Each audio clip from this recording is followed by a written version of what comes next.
This is a Martin 200. I bought it from Palmer Sargent for a lot of money. It's basically a dog. And from what I can understand, guys who saw them racing, these guys were always working on these engines.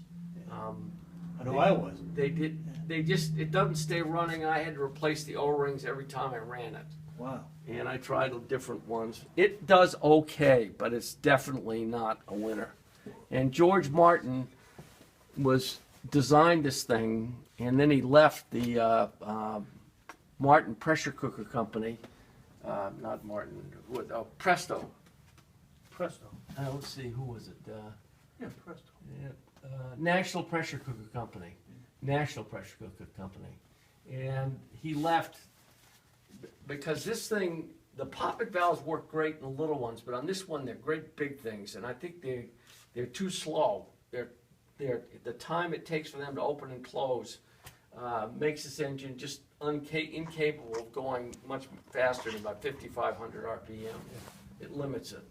And the control hookups are cheap, Sloppy. tizzy, and not good. You're not a And fan. I remember the propeller on that, we had to modify a KG7 propeller. No, Was there- KG7 is a different rotation. So what was that? This propeller's not from. Well, don't have any idea. I came up with that propeller, you but sort of you had that one rigged it you up. got from the guy. It was tiny. didn't work. Yeah. And this came from, let's see, this purchase of Palmer Sargent. Yeah, we talked Yeah. about it. Now, this is a KR40, which was Johnson's. They made the KR. It was that big monstrous 2-cylinder 50 cubic inch engine, and this one. And this was their first racing engine. This is actually a racing engine. Okay, originally rated 11 horsepower.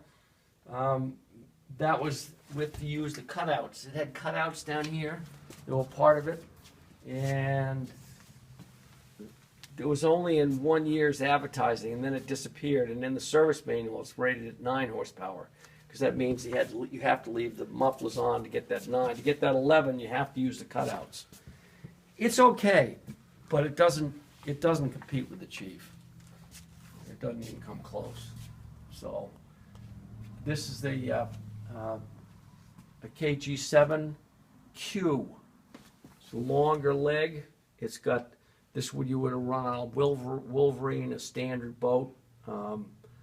It's got aftermarket exhaust on it.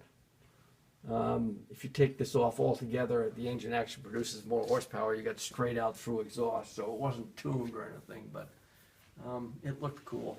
Looks sexy. Yeah. Fast. Looks fast. Yeah. This is a 402X right here. Racing engine from the 70s, mid-70s. It was a class, used a D hydroplane. Worked okay. It never really took off in the East.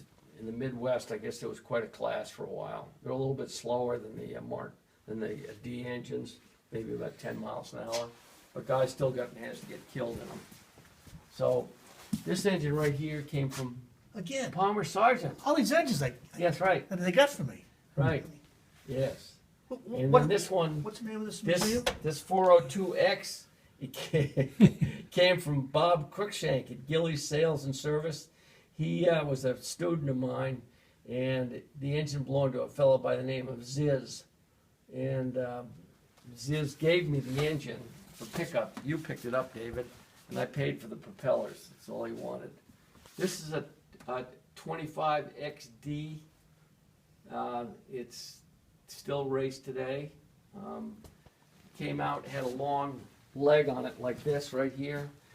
And they were so heavy and had so much torque at the low end that they were corkscrewing boats going into the corner. So Mercury took back the midsections and the lower units, and for a very, very cheap price would sell you the new, much shorter leg with the new lower unit. And that was in what year? That was in 1985. 85, yeah, Okay. it was. This is a 20H, real popular engine.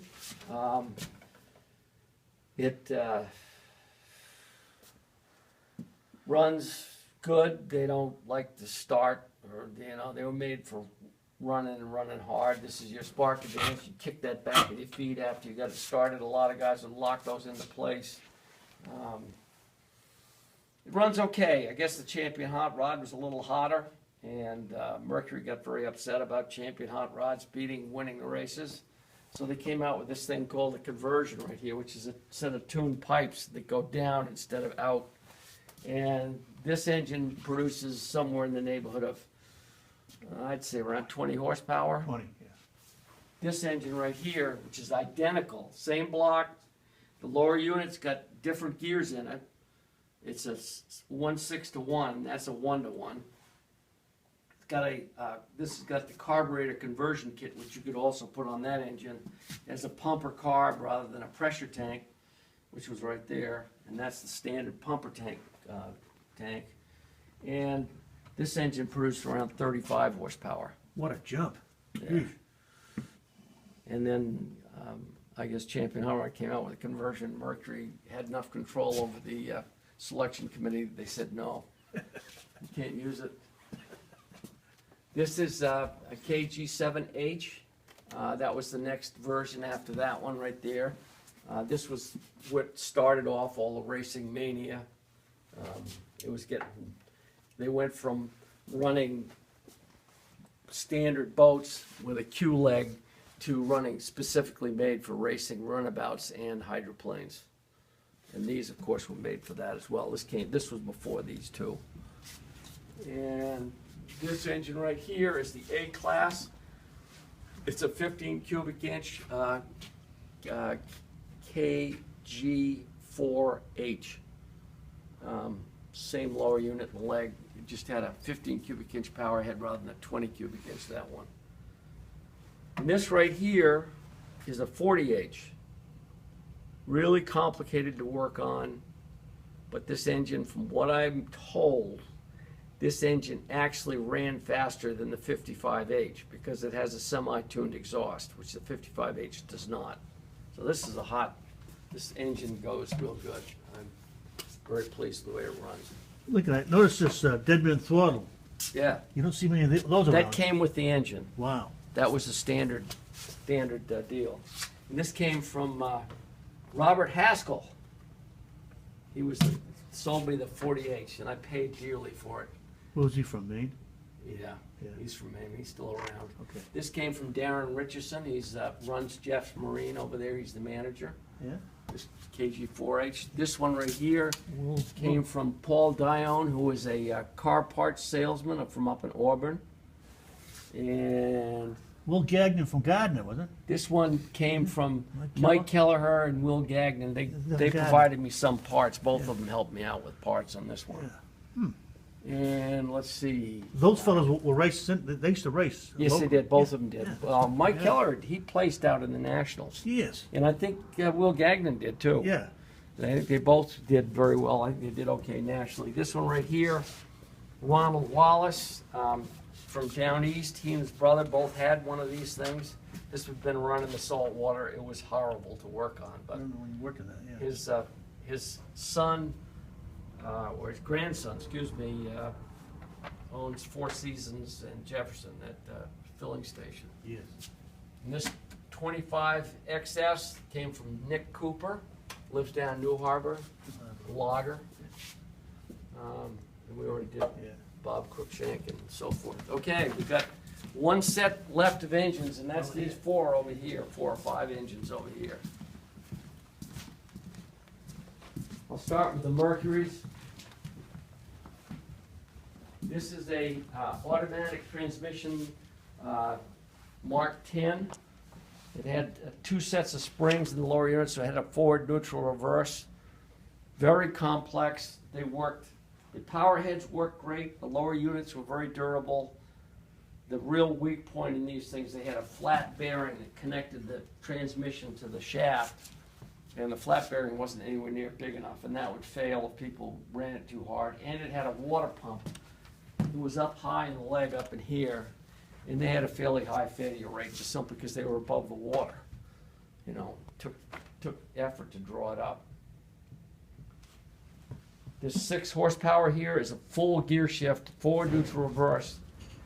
Same power head is that, same piston bore and stroke. And here's another one of the Super Sound 6s, a different color. One of Mercury's colors from the 50s. They had a whole lot of color selection. And while we're on Mercury, we'll do the Merc 1000.